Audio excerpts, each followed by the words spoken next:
to the Tennis IQ podcast. I'm Brian Lomax. And I'm Josh Berger. And in today's episode, we are going to talk about the equanimity game.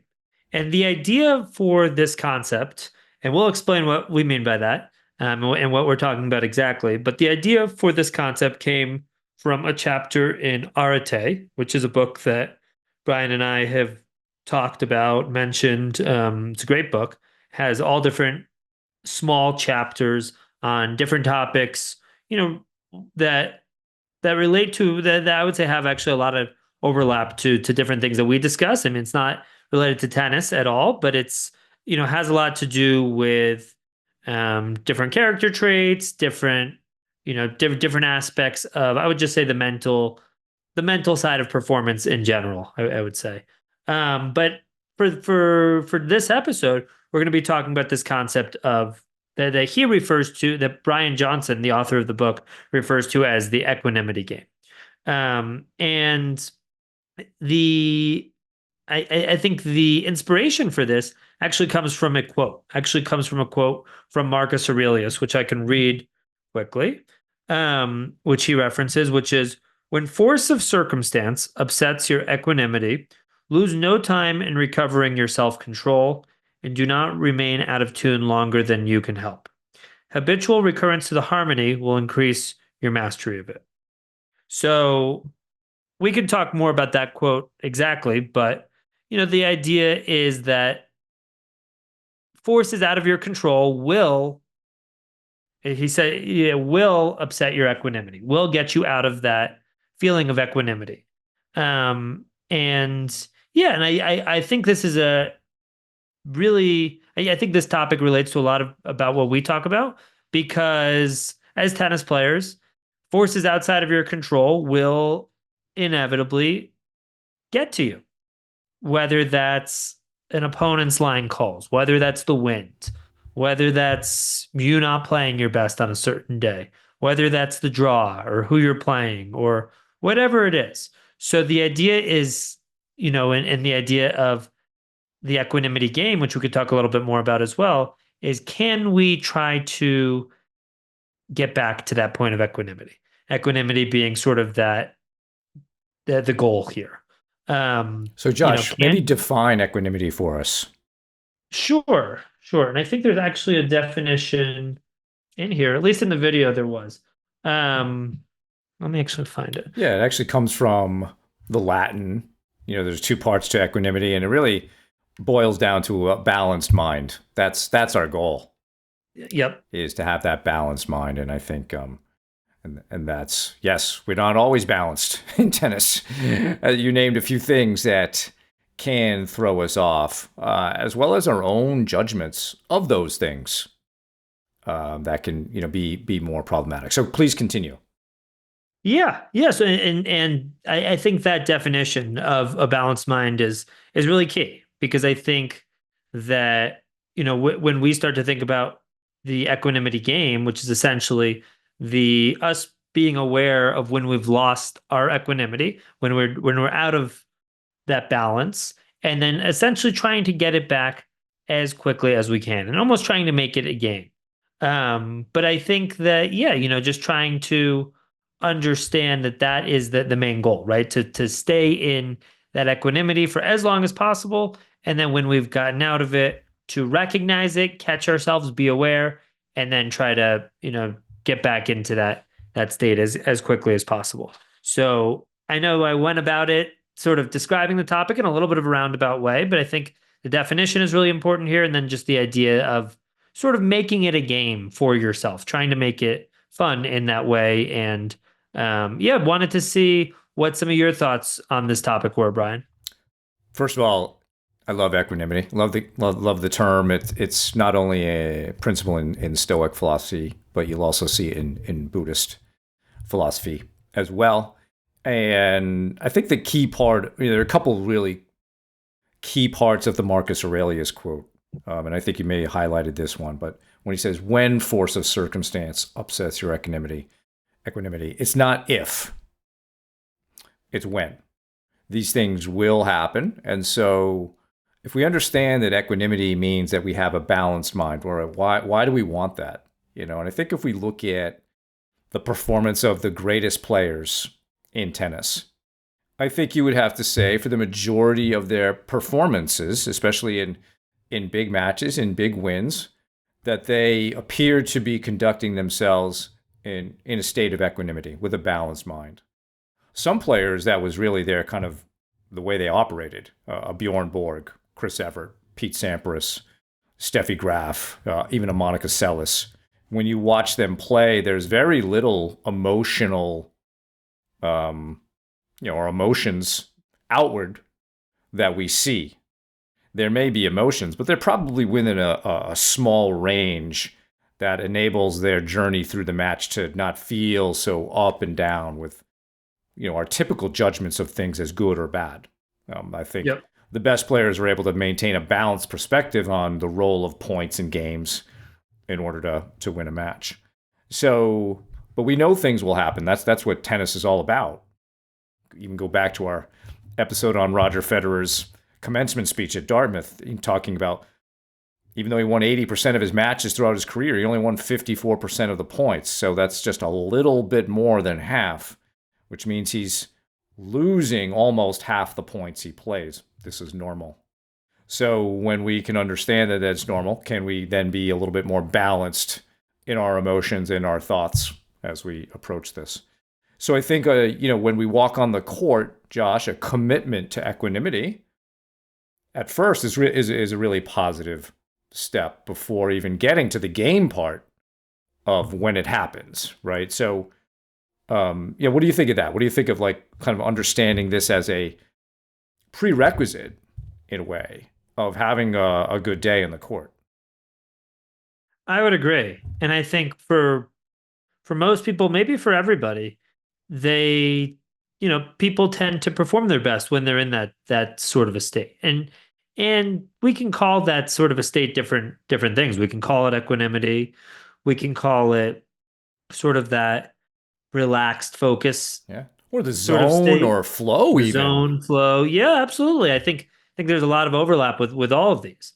I think maybe the difference between equanimity and flow is I think we can find flow is sort of notoriously hard to hard to get into, right? Or the zone, where something like equanimity, I think, is more controllable in that we can get there more often through, and maybe we can actually talk about, how to get into that state of equanimity and maybe how to get back into that state of equanimity, maybe some practical suggestions as well.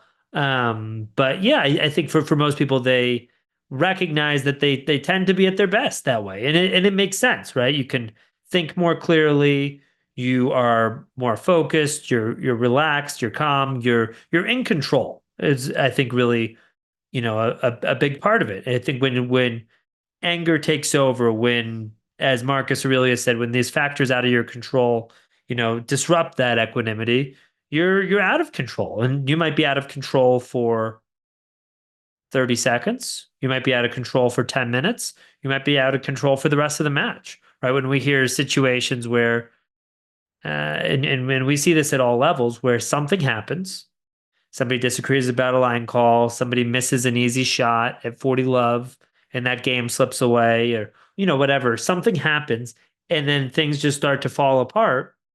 It's clear that that equanimity was not regained in a moment like that.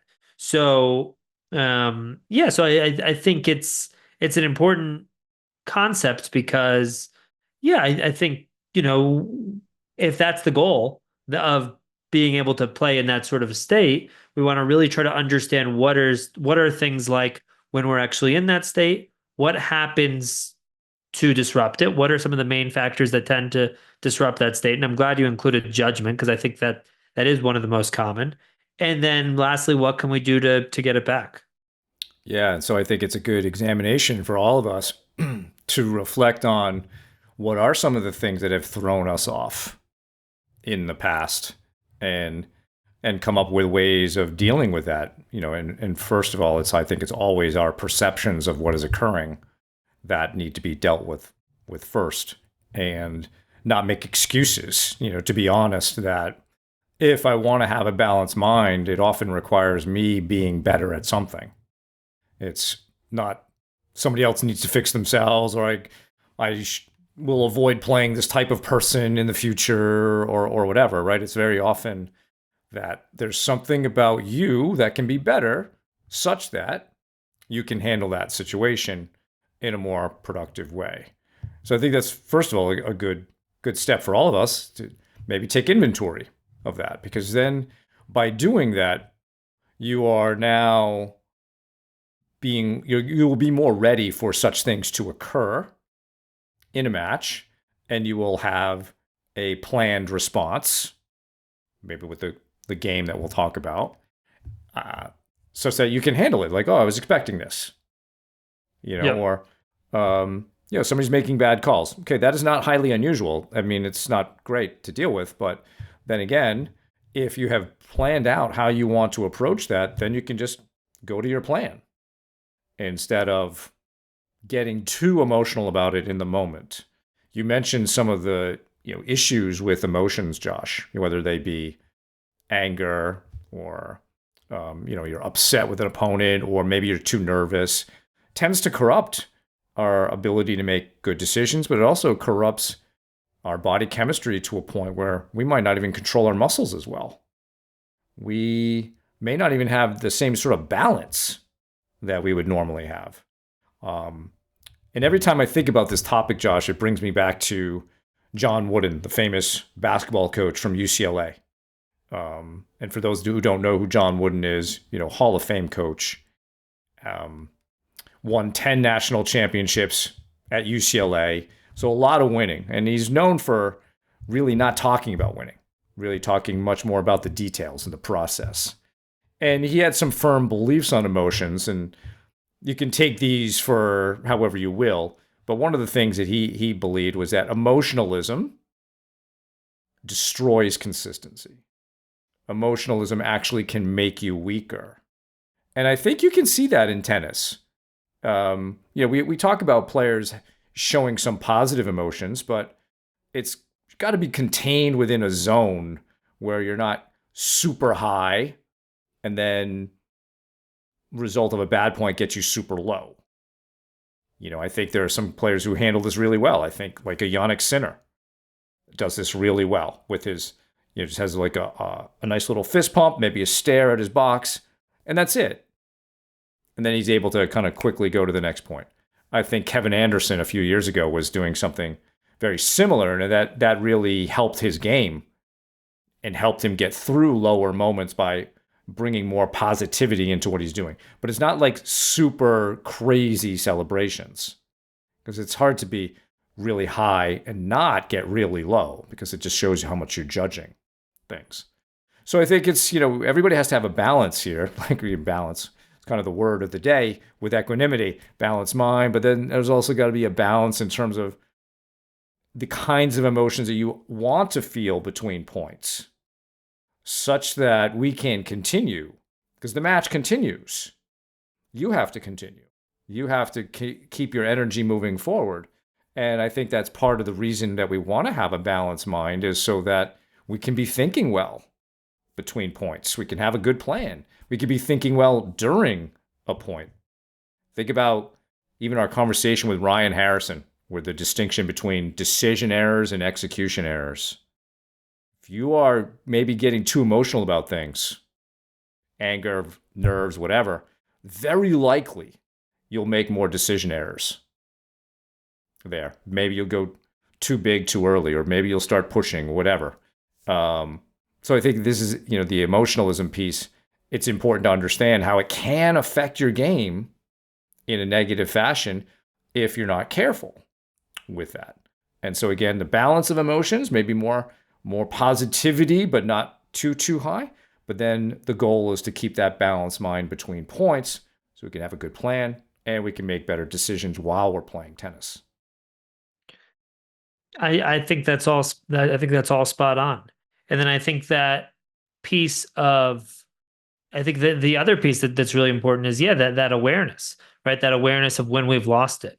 And we've talked about this in other ways, right? We've talked about, in terms of the routine, that time between point, the routine that you use between points, having a regular routine, right? Sort of a green light routine, and then having maybe a yellow light routine or a red light routine, right? Which is, essentially the awareness of, let's say for the yellow light routine, okay, things are maybe I just double faulted, right? Or I missed a couple, had a couple errors in a row, or something I can tell that things have just started to shift a bit. Okay, that's where we could use something like that yellow light routine to try to get it back. And then red light is when things have things have hit the fan, so to speak, where it's where it's thing where yeah, maybe you're starting to yell, or maybe you're starting to just kind of like let it out, and maybe you're hitting your racket on the ground, or maybe maybe from a performance standpoint, maybe you've lost the last 2 or 3 games in a row, or and just have seen a significant level drop. But I think what's important here is sort of the connection between those yellow light and red light routines with this idea of equanimity and this game of trying to catch ourselves and get it back, is that we can use those sorts of tools in order to catch ourselves, in order to yeah, once we've realized that we've lost that equanimity, once we realize that we've drifted away from where we want to be, then it's about, okay, we're catching ourselves, we're maybe using those sorts of routines with that goal of getting back to sort of that point of equanimity. And you brought up Buddhism, and I think within forms of meditation, they talk about equanimity, and they talk about this concept of like a blue sky. This idea that blue sky is always there, right? We may not always see it. There may be clouds in the way, it might be stormy, there might be things getting in the way of that blue sky, but we always have the ability or opportunity to get back to it, right? Through taking certain steps, right? So I think it's really, in some sort of in a mindfulness standpoint, that might be we can use our breath, or we can meditate to try to get back to that point of equanimity. And I think from a tennis standpoint, we can use, you know, different sorts of things, but our routine, and especially these sorts of routines like a yellow light or a red light routine, are great ways to get back to that point of equanimity, or that that figurative blue sky, that where we want to be. Because again, that if that's the goal, if that's where we play best, once we've drifted from there, I think just recognizing that we always do have the option to get back there, but we do need to take certain steps to help us get back to that point. Yeah, so maybe some of those steps, Josh, would be, and in Brian Johnson's in the book Arte, and as well, he's got a video called "How to Play the Equanimity Game." So he recommends, when you notice this, smile. Now that might be hard for a tennis player to do right away, but maybe we could shift our body language a bit as between points, as kind of a trigger that, all right, I've noticed something. Let me bring a little bit more dignity, perhaps. That's another good meditation term to how we want to be. And then take a breath. And one of the things that we can always try to connect with, whether this is what Brian Johnson is suggesting, or just in general, is, can we have a sense of like what the best version of ourselves should do in this moment? Because a lot of we talk a lot about tennis as a kind of a philosophical pursuit, your tennis project, and the goal is to become the best player you can become. But there's also part of that's becoming the best person you can become. And there's always a gap between who you could become and who you are. But if you can identify a little bit more with who you want to become, can you be that person right now? Can you identify with that and then say, all right, what would that person do?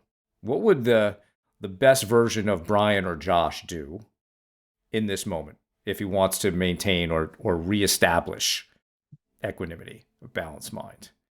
And it may be different for all of us, right? We're different people. So what I might decide to to do or act in that moment may be different than what you would do, Josh. And maybe it's got more to do with my game, right? All right, I'm going to bring more energy to this next point, kind of thing. So I think when the awareness is key, like you said. When we notice it, can we put a protocol together that works for you? And the protocol might involve, all right, maybe maybe you like the smiling idea, all right? Maybe just smile to yourself at the back of the court. It's all right. Just let it go. Then maybe you shift your body language, take a centering breath, and then just try to quickly connect with what would the best version of me do right now. Or it could be, is there a player you really identify with? Somebody that, this is another sort of Stoic concept, a sage, kind of a role model, right? What would Yannick Sinner do in this moment if that's your guy, or somebody else? And then that can just give you the ability to act as if you are your best self, or act as if you are Yannick Sinner or some other player. And then hopefully you do that, right? And then whatever that is, you do it, and then hopefully you're back in a closer to a state of equanimity at that moment. And then, of course, it may happen again and happen again. And I think that's the reason that we want to think out a little bit of a protocol of when you notice this, what are the steps you're going to do? And that can be part of the yellow light routine, right? It could be part of the red light. I mean, to me, red light is get off the court and go to the bathroom or something, or medical timeout, whatever it is. Kind of really stop the match a bit. But for the yellow light routine, I think that's really where we can design a sort of a regaining of a balanced mind protocol. I definitely agree. And I think, we talk about sort of coming up with a game plan, or sort of that if then, if this, then that type of thinking, right? If this is happening, then that is how I want to respond. And yeah, it could be, okay, well, once I notice that loss of equanimity, once I get into that sort of a state of mind, okay, I want to use that yellow light routine, or I want to smile. Smiling can do a world of good. I think if you can get into that, if you can, when you're in that state of mind, if you can get yourself to smile, I think it really can be helpful. Not easy to do in that moment. I get it. I often point to Alcaraz as a great example of that. I think there's other players we could think of. Ons Jabeur comes to mind. Just players that where it really feels like they are enjoying themselves out there, where they might play a long marathon point and they lose the point. They're applauding their opponent. They're smiling. They're maybe even laughing. And again, does this mean you should be doing that between every point? No, and that wouldn't be effective.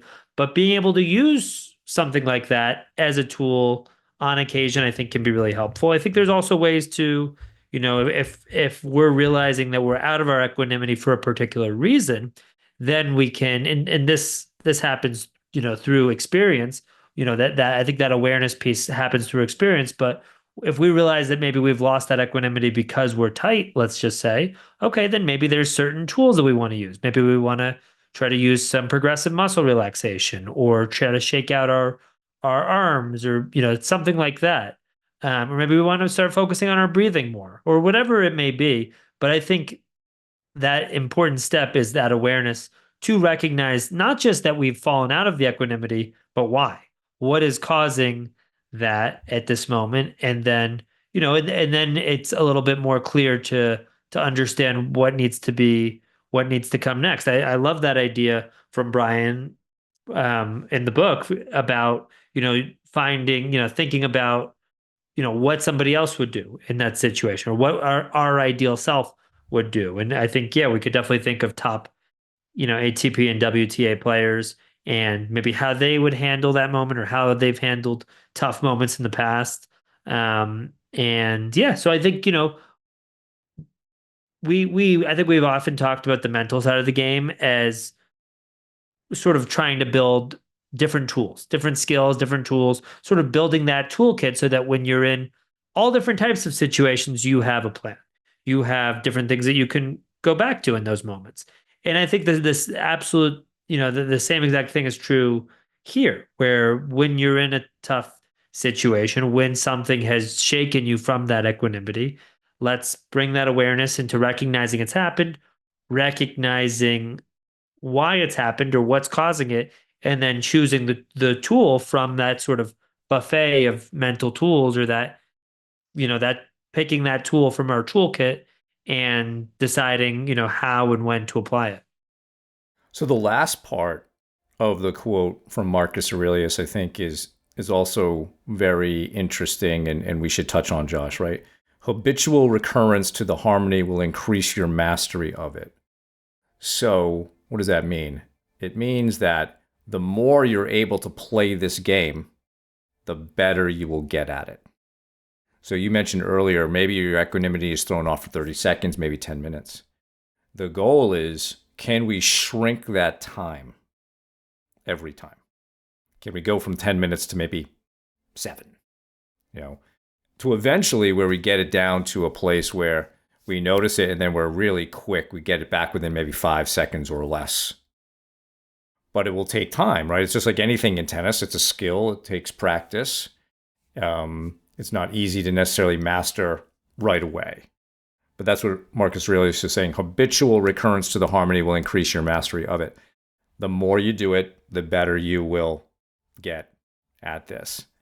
And I think, again, a lot of what we talk about, Josh, is getting our mental game right so that we have a better chance of winning matches. And I think we could simplify this in some ways to, if you can play with equanimity on more points, you give yourself a better chance of winning the match.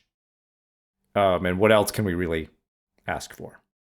So our desire, really, through kind of this equanimity game and instituting your protocol and understanding the things that throw you off, the whole point is to try to get you to have a balanced mind on a higher percentage of points every time you play.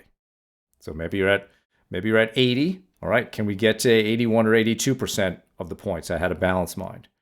The closer you get to 100, and we'll probably never get there, but the better chance you have of winning, because you're keeping yourself in the match no matter what's going on.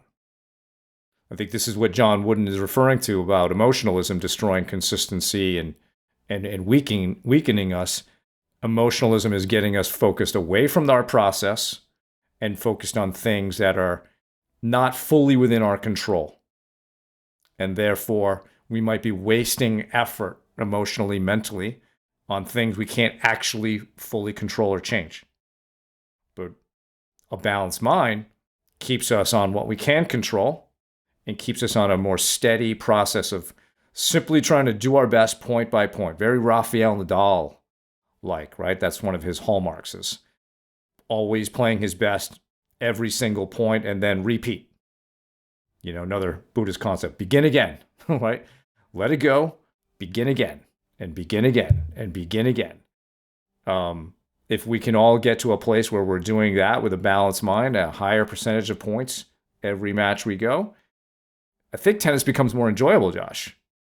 It's not so up and down the roller coaster of emotions. It actually becomes easier and lighter to play, potentially more fun that way, but maybe even more personally satisfying. And I think you're going to give yourself a better chance at positive results when you do it this way. I think that's a good way to think about it. And I think to me, it actually reminds me of a couple of different things. We talk about mindfulness, and, when somebody meditates, the goal is to try to, well, I guess one of the goals is to try to pay attention to the present moment, try to be present, try to spend more time there, but you're not going to be perfect. You'll get distracted. You'll start thinking about the past or the future, or distracted by something else entirely. But the goal is, as you said, to begin again, to come back to the present. And it's not about being perfect. It's about trying to be better and better at that over time, to be more aware of it and to try to, spend more time in the present moment. Right. And I think it's the same thing. I also think about something like self-talk, where when I when I talk with somebody about this concept of self-talk and we start going into it, we'll work on building different tools around it. And, the goal is always let's try moving towards that direction of, more intentional self-talk. But you're not going to be perfect. Those thoughts can and will pop up. You won't be perfect with your self-talk, but, we can work on not judging the self-talk that we have. We can work on trying to be aware of our self-talk when it pops up. We can work on trying to be more intentional. So I think whether it's something like self-talk or whether it's something like being present or equanimity, it's not about being perfect or always being in that state of equanimity or always having great self-talk or always being present. It's about trying to be there as often as we can, trying to be there more and more. And we get there by this exact process of being aware of, of self-awareness, of catching ourselves, of noticing, when we've fallen out of it, and then having some sort of process to get back. Yeah, and I'm glad that you brought up perfection because there are obviously some positive traits to that. We did an episode on perfection. It gives us high standards, but then on the maladaptive side, we often punish ourselves for not being perfect, which is not being a realist ultimately. And so something like this, a balanced mind, this is actually really a tool to help you deal with the fact that you're human and you will drop out of focus or you will judge things at certain times. Even the strongest among us do that. And I think, in the video that Brian Johnson did, he makes mention of a Dan Millman quote. Dan Millman wrote a book called The Peaceful Warrior. And he said something to the effect of, there are no enlightened beings, there are only more or less enlightened moments. So we could really look at that and from a tennis perspective, right? There are no really mentally tough players, but there are more or less mentally tough moments in a match. And this is what equanimity is hopefully helping you do, is to create more of those mentally tough moments, or mentally strong or mentally disciplined moments, however you prefer to refer to that, such that you're keeping yourself in the match, giving yourself a chance. So, maybe this comes back to having some good perspectives too, Josh, right? Like not expecting to be perfect, not expecting to play well, not expecting to play badly either, but don't expect to necessarily play well. Tennis is hard. Maybe we have, better expectations that allow us to maintain a balanced mind out there.